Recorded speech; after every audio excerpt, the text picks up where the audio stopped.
got asked a brilliant question by a new prospector, which was very simple. How do I know where I can prospect? And I'm going to give everyone some very generic advice that should fit in most countries for you to be able to figure out how and where you can prospect. And while the computer boots up, the first piece of advice that I want to give you is to go to your local tourist information center. Most gold rush towns and gold rush areas have tourist information centers, and the people in there are extraordinarily knowledgeable, and they will be in contact with the right people to bring tourism to their town. And this includes fossicking authorities.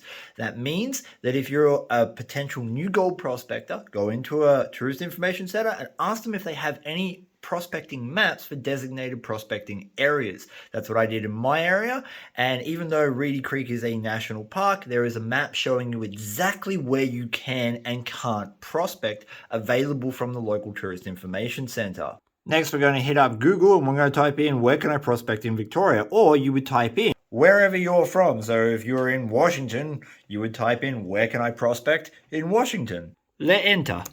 The first thing that you want to be looking for is a government website. So parks.vic.gov.au. The .gov.au tells me that it is a government website here in Australia, and you want to go to a government website because if anyone is going to prosecute you for doing something wrong, it's going to be the government. So you want to pull the laws and the areas and the maps off their websites so that if anything does come up, you can put it in their face and say, hey, this has come off your website. This is what I have been told to do by your government department. It's a little bit of a safety net. You don't want to get this information off forums. So I've clicked on the link and you can see that it's brought me to the fossicking and prospecting page on the government website up here. And if I scroll down, it actually tells you where you can prospect. So here are fossicking and prospecting areas, and these are the different areas within Victoria that you can prospect. Well, not an extensive list, but a lot of them.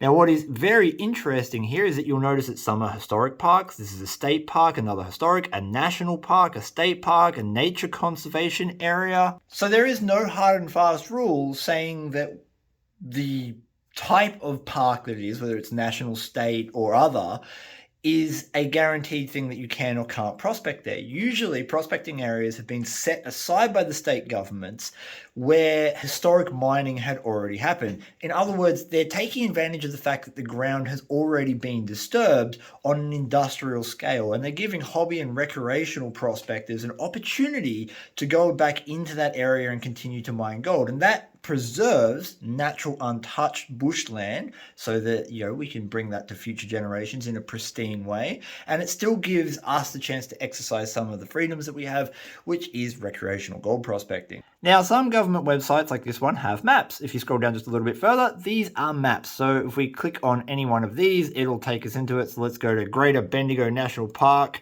Click on that one and it downloads me a PDF map down here. And at least in Victoria, these maps are very simple. Prospecting permitted, prospecting not permitted. It's color-coded, and you just look at the color code, and these maps will line up with pretty much any topographical map available on the market. Now, there used to be a lot more maps on Parks Victoria website here in Australia. They have since moved to Earth Resources. You can still find them, but again, some of them have still gone missing, and the easiest way I can tell you to find those maps is to go to your local tourist information center. Normally, they have a huge stack of them all printed out. I have never found a tourist information center within a gold-bearing region that doesn't have those maps. The great thing about these government websites is they will have things like what you might need, so prospecting permits and a link to buy one if you do need to do so. And it gives you a brief overlay of some of the rules that you may have to follow in your area. But there's usually an association, in our case it's the Prospecting Miners Association of Victoria, that is the governing body for our recreational hobby, and they are in contact with the government quite regularly, and they fight for our rights to be able to continue to do these things. Also, just on that note, worth signing up to something like that. So the GPAA in America is definitely worth being part of because they're the people that go out and help keep the hobby going so that we can participate in it. But they are also more up to date with the rules on what you can and can't use in terms of equipment. So if we go to the PMAV Code of Conduct, it will take us to the PMAV website. Now, again, this could be the GPAA or whatever governing body is in your country.